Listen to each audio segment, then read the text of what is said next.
V letu 2020 je bila energetska odvisnost Slovenije za 7 odstotnih točk manjša kot v prejšnjem letu. Iz domačih virov je bilo zagotovljene 55 odstotkov potrebne energije. Naftni proizvodi so bili v celoti uvoženi. Ob napovedanem zaprtju zadnjega rudnika lignita pri nas, kar vodi v brezogljično energetiko, se v Sloveniji, zlasti v Šaleški dolini, postavljajo številna vprašanja.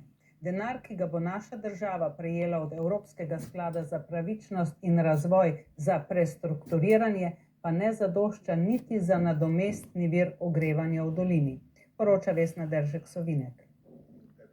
Dvodnevna mednarodna konferenca v Velenju, kjer razpravljajo o evropskih izkušnjah za pravičen izstop iz premoga, bi lahko prinesla odgovore na to, kako spisati ustrezna zakona, spremeniti miselnost ljudi in se izogniti pogromu iz Zasavja, kjer si regija kljub milijonom nikoli ni zares opomogla. Pariški sporazum je oster. Do leta 2030 mora Evropska unija zmanjšati emisije za vsaj 55 odstotkov. To bo hud zalogaj za 12 držav, ki imajo 41 premogovnih regij in 185 tisoč delavcev v tej branži. Ko gledaš nemški model, pravzaprav niso nikoli veliko računali na ta evropska sredstva, ampak je predvsem država odigrala to vlogo, zagotovila finančna sredstva, 40 milijard evrov, zato da lahko se uspešno prestrukturirajo. Mi smo že z blokom 6 znatno zmanjšali emisije za več kot 30 odstotkov in pravzaprav glavni vir emisij danes ali pa glavna težava emisij ni termoelektrarna Šoštanj. O manjkajočih predstavnikih oblasti, ki konferenci sledijo preko spleta, pa. Jaz upam, da jo poslušajo, da jo bodo slišali in upam, da slišijo isto, kot slišimo mi.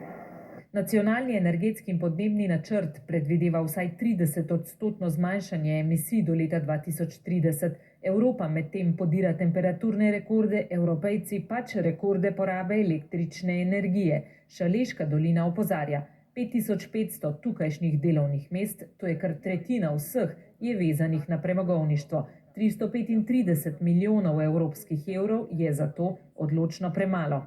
Kajti uredba v skladu za pravičen prehod predvideva, da bi lahko države članice uporabljale 1,5 do 3-kratnik svojih sredstev, da oplemenitijo sredstva v skladu za pravičen prehod, pa smo žal vendar vedno dobili negativen odgovor. Tudi sindikati so naleteli na gluha ušesa države. Predlagali smo tudi sklad za pravični prehod Saša regije, kjer bi bil pa glavni vir podnebni sklad. Vemo, da ogromno tega denarja v podnebnem skladu ostaja in bi se lahko letno 10-15 milijonov na zalogo postavili v ta sklad, da se sredstva porabljajo za pravilne namene, prestrukturiranja, prekvalifikacije, predčasnega upokojevanja. Kako se torej resno lotiti uspešnega prestrukturiranja? Nemški zgled vleče. From the state level, then to the federal states level, and on also to the region. And this is very important that you have all stakeholders in this in one working group. In kako nadomestiti 30 odstotkov slovenske električne energije, ki jo zdaj proizvaja TEŠ? Na to vprašanje, razen napovedanega drugega bloka krške nuklearke, odgovora ni.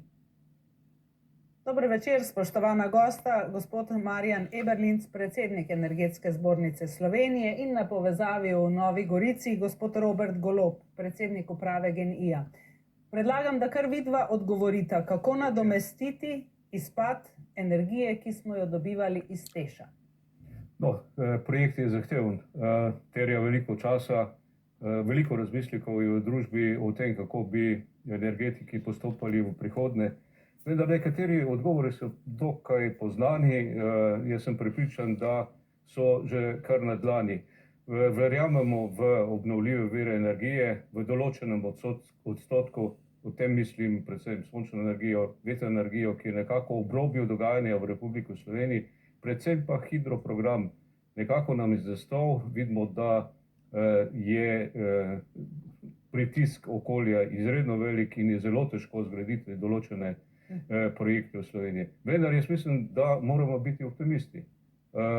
Kažejo se vrsta projektov, ki jih je vredno sporedno s tem tudi analizirati. Jaz sem prepričan, da v tem mestnem obdobju bo potrebna dodaten termoenergetski objekt, pa bom zelo direkten. Mislim, da je to plinska elektrarna, moči med 200 in 400 MW, ki bi zapolnila ta vrzel, ki bo nastala ob izjemnem izpadu. Ne gre pozabiti še nekaj. Jedrska elektrarna mora prav tako podaljšati energetsko dovoljenje za obratovanje za naslednje obdobje in jaz verjamem, da je ena od ključnih nalog tudi ta, da se to dovoljenje dobi. Sicer je lahko scenarij pa res precej bolj zahteven, ker bo potem prišlo do izpada okrog 40% energije v Sloveniji. Vi ste bili zelo optimistični, če samo pomislim na 2 vetrni elektrarni, sem takoj bolj pesimistična, ampak najprej še vprašam gospod Golob vas, glede na to, da je GEN-I v bistvu polovični lastnik Krškega, boste gotovo rekli, drugi blok, novi blok jedrske elektrarne Krško rešuje naše težave. Povejte, zakaj?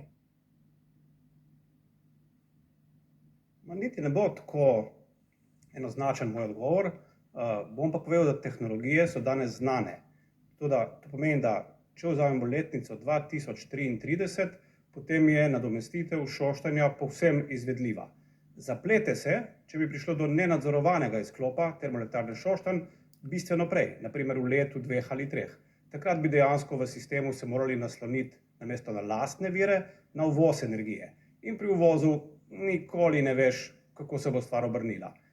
Mi smo naredili cel kup simulacij in izračunov in po naših izračunih se kaže, da bi od leta 2027, mogoče 2029 naprej, že imeli na razpolago v Sloveniji tudi ob predčasnem izklopu termoelektrarne Šoštanj dovolj energije. Še enkrat pa povem, 2033 pa to ne predstavlja popolnoma noben problem.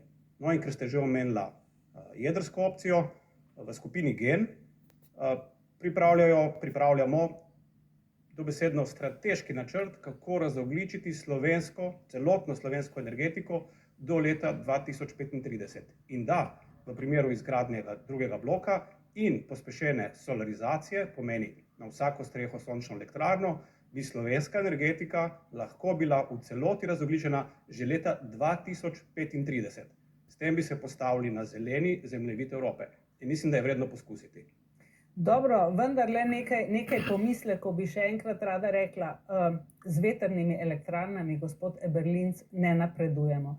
Drugi blok jedrske elektrarne je vprašanje zelo dolgega obdobja, da o sredstvih, da o tem, gospod Golob, da se je v Evropi 6 jih zaprlo in 5 odprlo, tudi ne govorimo, ni renesanse jedrske energije. Vidva poskušata povedati, da ne bomo padli v neko luknjo, ko bomo izrazito odvisni od uvoza. Je to realno? Smem dopolniti? Bom zelo eksakten. Samo takoj vam dam besedo. Kar povejte, gospod Golob. Ja? V primeru, ko izpolnimo ambiciozen načrt izgradnje sončnih elektrarn, ki je popolnoma izvedljiv, garantiramo, v resnici z zasebnim denarjem. V tem primeru se Šoštanj, tak kot je danes, do leta 2033 nadomesti izključno z obnovljivimi viri energije. Ne govorimo o nadomeščanju Šoštanja z jedrsko opcijo. Ne, jedrska opcija bo potrebna zato, da bomo lahko ostale sektorje, promet, kmetijstvo in industrijo oskrbeli z brezogljično energijo. Šoštanj bomo nadomestili s sončnimi elektrarnami. Jaz sem pripravljen, zato ker sem rekel, podpisati, kar hočete, ker že na tem delamo. Samo GEN-I bo v letošnjem letu zgradil za 40 MW sončnih elektrarn. V enem letu in ena sama firma. Če to ekstrapolirate, boste videli, da v naslednjih 10 letih z lahkoto pridemo do nadomestila za Šoštanj. Torej, bomo mali privatniki, da tako rečem, z svojimi strehami reševali na nek način energetsko oskrbo Slovenije? No, marsičem se moram z kolegom Golobom strinjati. V tem je treba nekaj poudariti. V primeru tako eksternega razvoja na področju solarne energije, sončne energije, jaz menim, da se bodo pojavili viške energije. Zato govorim tudi o plinski energiji, ki bi bila seveda imela energent, obnovljive vire, plina v začetni fazi, v prihodnji pa sedanji energent, to je zemeljski plin. Tako da jaz sem pravzaprav optimist zaradi tega, ker vem, da energetiki marsikaj zmoremo, pa ne govorim populistično, resnično ne. Robusten sistem je, dobro postavljen, dobro delujoč, tako plinski kot elektrosistem. In jaz menim, da je veliko znanja v naših sredinah, da marsikaj zmoremo. Seveda pa je treba, bom zelo preprosto tudi povedal, delati, ne? Od problema do problema in ga nenehno reševati, ker nič ne pomaga, da ves čas negodujemo nad dolgotrajnimi postopki umeščanja v prostor, takšni so. In po mojih izkušnjah, ki jih imamo v družbi Plinovodi, v prostor smo uspeli postaviti mnogo plinovodov, ki so longitudinalni vodi in posebej zahtevni za umeščanje v prostor, in teh je prek 30. Delati moramo korakoma, da iščemo, najdemo zaplete in jih potem tudi rešujemo. Gospod Eberlinc, a lahko tako čez palec ocenite? Poglejte, na eni strani Šaleška dolina, rekli so 335 milijonov evrov je premalo. Vemo, da niti to, kar vi zdaj govorite, plinska elektrarna, niti drugi blok, niti sončne elektrarne niso tako poceni. Kakšna je pravzaprav cena, da bo Slovenija ostala energetsko vsaj približno na tem razmerju pol-pol? Koliko sredstev bo treba v naslednjem desetletju vložiti v to? Ta odgovor vam ne bo posredoval noben energetik, sploh pa ne točnega. V javnosti je mnogo številk, jaz lahko nekaj jih povem, no, za obnovo distribucijskega sistema je že nekaj časa 4 milijarde evrov, za nuklearko se številke vrtijo zelo različno, pa bi raj prepustil kolegu Golobu, da jo pove, kakšna je. Tako da govorimo seveda o izjemni visokih investicijskih vrednosti, s tem povezano pa tudi financiranje, ki bo prav tako zahtevno, in moram reči, da je to vendarle treba vzeti kot izziv energetikov za naslednje obdobje. Koliko od tega se lahko priteče iz Bruslja? Tudi to je vprašanje. Veste, da smo v okviru načrta za odpornost in okrevanje zelo aktivno sodelovali. Menim, da smo bili uspešni, lahko bi bili še bolj, ne, vendar nikoli nismo povsem zadovoljni z doseženim. Gospod Golob, čas se je žal iztekel. Hvala za to oglašanje iz Nove Gorice in hvala tudi vam, gospod Eberlinc. Predsedniki 4